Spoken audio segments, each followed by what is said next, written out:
সম্বন্ধে বলতে গেলে তো উনি বীর মুক্তিযুদ্ধ, সে মুক্তিযুদ্ধ, আইয়ুব বিরোধী আন্দোলন, মুক্তিযুদ্ধ এবং মুক্তিযুদ্ধ পরবর্তী শেষ দিন পর্যন্ত ওনার কিন্তু সংগ্রাম শেষ হয় নাই।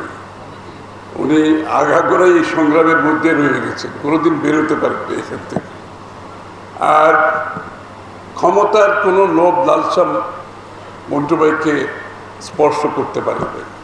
এর মধ্যে তো অনেক রাজনীতিবিদ আমরা দেখেছি বিভিন্ন সময় ক্ষমতার লোভে নিজের আদর্শচ্যুত হয়ে যে ক্ষমতার জন্য দেশের মানুষের স্বার্থবিরোধী সরকারগুলোতে তারা সহযোগিতা করেছে, গণতন্ত্রের বিরুদ্ধে অবস্থান নিয়েছে, স্বৈরতন্ত্রের পক্ষে অবস্থান নিয়েছে। মন্টু ভাই সেখান থেকে অনেক দূরে থেকেছেন এবং আমার মন্টু ভাইয়ের সাথে কোনোদিন রাজনীতি করার কিংবা রাজনৈতিক অঙ্গনে কাজ করার সুযোগ হয় নাই। এই সুযোগটা হয়েছে সেই স্বৈরাচার শেখ হাসিনা বিরোধী আন্দোলনের সময়। এবং আমি যখন বিএনপির পক্ষ থেকে আমাদের কোঅর্ডিনেশন কমিটির দায়িত্ব নিয়ে আমরা যারা যুগপৎ আন্দোলনে একসাথে হাসিনা বিরোধী আন্দোলনে কাজ করেছি, ওনার সাথে ঘনিষ্ঠভাবে আমার পরিচয়, কাজ, রাজনৈতিক কার্যক্রম, রাজনৈতিক কর্মসূচি, আন্দোলনের কর্মসূচি আমরা সবাই মিলে এগুলো ঠিক করেছি বিভিন্ন সময়ে। এবং কঠিন সময়ে যেখানে আমাদের একত্রিত হওয়া অলমোস্ট অসম্ভব ছিল, সেই সময়ে মন্টু ভাই প্রত্যেকটি সভায় এসেছেন, কষ্ট করে এসেছেন এবং অক্সিজেনের সিলিন্ডার নিয়ে এসেছেন। উনি অসুস্থ, অক্সিজেন সিলিন্ডার উনি ক্যারি করে আমাদের সভাগুলোতে যোগদান করেছেন। এটা হচ্ছে কমিটমেন্ট, যে একটা মানুষ সারা জীবন আন্দোলন করে শেষ অবস্থা পর্যন্ত উনি সেখান থেকে সরে দাঁড়াননি, আদর্শের থেকে সরে দাঁড়াননি, গণতন্ত্রের আন্দোলন থেকে সরে দাঁড়াননি, মানুষের, বাংলাদেশের মানুষের পাশে উনি থেকেছেন।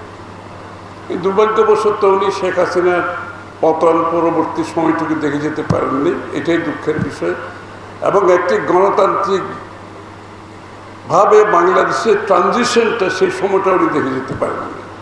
এবং বাংলাদেশে যে একটি নির্বাচিত সংসদ সরকার হবে এবং তার মাধ্যমে বাংলাদেশের একটা পরিবর্তনের মানুষের আকাঙ্ক্ষা, প্রত্যাশা, সেটা পূরণ করার সময় উনি আমাদের ছেড়ে চলে গেছে। এটা একটা গুরুত্বপূর্ণ একটি সময়। এই সময়টাতে বক্তারা অনেকে বলেছেন আমাদেরকে সঠিক পথে চলতে না পারলে আবারও কিন্তু বিড়ম্বনার শিকার হতে যাব আমরা সবাই। আপনারা লক্ষ্য করেছেন 10 মাস 11 মাসের মধ্যে একটি গণতান্ত্রিক ট্রানজিশনের পথে আমরা গিয়ে নির্বাচনের মাধ্যমে বাংলাদেশের গণতন্ত্র পুনঃপ্রবর্তনের যে সংগ্রাম, যে এত ত্যাগ স্বীকার করেছি, সেটার সেই সম্ভাবনাকে নষ্ট করার একটা পায়তারা চলছে। এবং কারা পায়তারা করছে সেটা তারা ভালোভাবে জানে। কারণ বাংলাদেশে যদি একটি নির্বাচনের মাধ্যমে একটি গণতান্ত্রিক অর্ডার ফিরে আসে, একটি গণতান্ত্রিক রাষ্ট্র ব্যবস্থা প্রতিষ্ঠিত হয়, গণতান্ত্রিকভাবে নির্বাচিত সংসদ প্রতিষ্ঠিত হয়, তার মাধ্যমে যে নতুন বাংলাদেশের স্বপ্ন বাস্তবায়ন সম্ভব, সেই সম্ভাবনাকে আমার মনে হয় বাধাগ্রস্ত করার জন্য কিছু শক্তি মাঠে নেমেছে। আপনারা এই কয়দিন ধরে কর্মকাণ্ডে দেখেছেন, যেটা মান্না ভাই বলেছেন, একটা ঘটনাকে কেন্দ্র করে বাংলাদেশে কিন্তু অনেকগুলো ঘটনা ঘটেছে। এই প্রথম বাংলাদেশে যে কেউ এরকম ঘটনা ঘটেছে তা তো নয়। মিটফোর্ডের সময় বহু ঘটনা ঘটেছে, সামনেও ঘটবে, প্রত্যেক দেশে এগুলো ঘটে।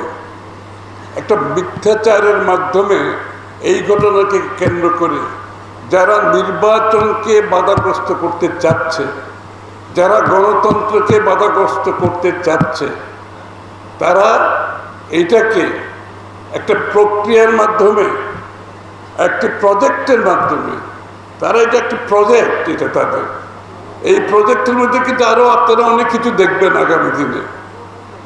এবং এই প্রজেক্টের সাথে যারা যারা জড়িত তারা বাংলাদেশের নির্বাচন চায় না, তারা বাংলাদেশের গণতন্ত্র প্রতিষ্ঠিত হয় সেটা চায় না। এখন তো ভালো আছি, গণতন্ত্রের দরকার নেই, ভালো আছি না এখন আমরা, কিছু কিছু লোক তো এখন অনেক ভালো আছে, যাদের যতটুকু প্রাপ্য নয় তার থেকে বেশি পাচ্ছে।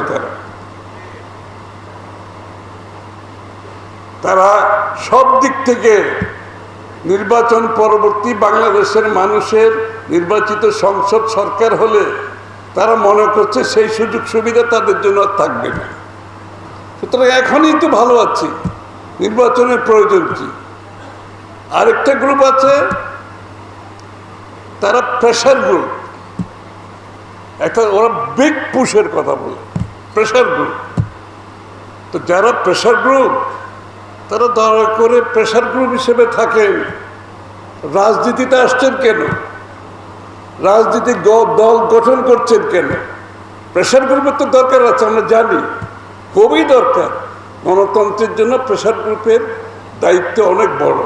তো প্রেশার গ্রুপ হিসেবে থাকেন, আপনারা রাজনৈতিক দল গঠন করেও প্রেশার গ্রুপের ভূমিকা পালন করবেন আর নির্বাচনকে বাধাগ্রস্ত করবেন, গণতন্ত্রের অর্ডারকে ফিরিয়ে যাওয়াকে বাধা সৃষ্টি করবেন, সেটা তো গ্রহণযোগ্য হতে পারে না। তাই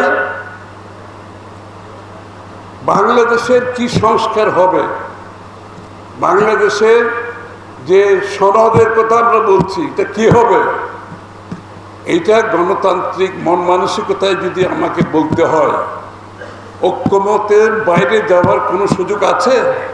কোনো সুযোগ নেই। এই কথাটা কি যারা বলছে তারা কি বুঝে না আপনারা মনে করছেন? তারা জানে, বুঝে শুনে ওই ঐক্যমতের কথা বলেও কিন্তু ঐক্যমতে যাচ্ছে না। আমার মত প্রতিষ্ঠিত করতে হবে, বলছে ঐক্যমতের কথা, কিন্তু প্রতিষ্ঠিত করতে চায় আমার মত প্রতিষ্ঠিত হতে হবে।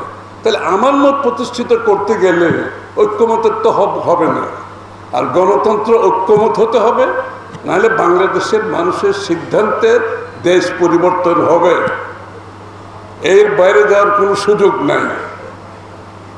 কিন্তু যারা জেনে শুনে তাদের কথাগুলো না হলে বলে যে মৌলিক পরিবর্তন করে, মৌলিক পরিবর্তন আপনার জন্য যেটা আরেকটা দলের জন্য সেটা নাও তো হতে পারে, আবার আরেকটা দলের মৌলিক পরিবর্তন যেটা আপনার জন্য নাও তো হতে পারে।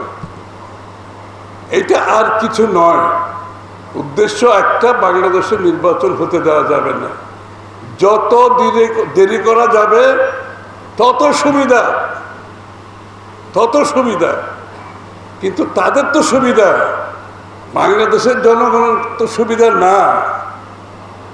এক একটা দিন যাচ্ছে নির্বাচনবিহীন অনির্বাচিত সরকার, অগণতান্ত্রিক পরিবেশে বাংলাদেশ কাটাতে হচ্ছে প্রত্যেকটা দিন। যেই দেশে একটা অগণতান্ত্রিকভাবে অনির্বাচিত জনগণের কাছে দায়বদ্ধ জবাবদিহিমূলক সরকার গঠন না হবে, প্রত্যেকটা দিন এইভাবে যদি অতিবাহিত হতে থাকে, সংকট কঠিন থেকে কঠিনতর হতে হবে।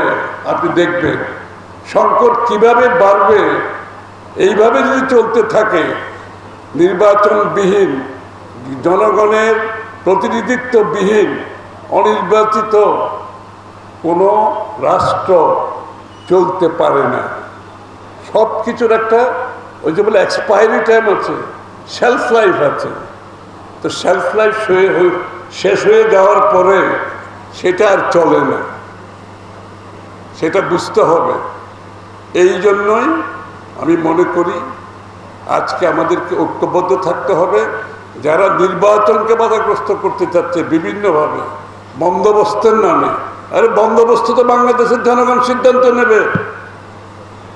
ওখানে আমাদের ঐক্যমত কমিশন, বাংলাদেশের ভবিষ্যতের মানুষের, বাংলাদেশের জনগণের সিদ্ধান্ত কোনো কমিশনে নেওয়ার সিদ্ধান্ত নেই, তাদের ক্ষমতা কাউকে দেওয়া হয়নি।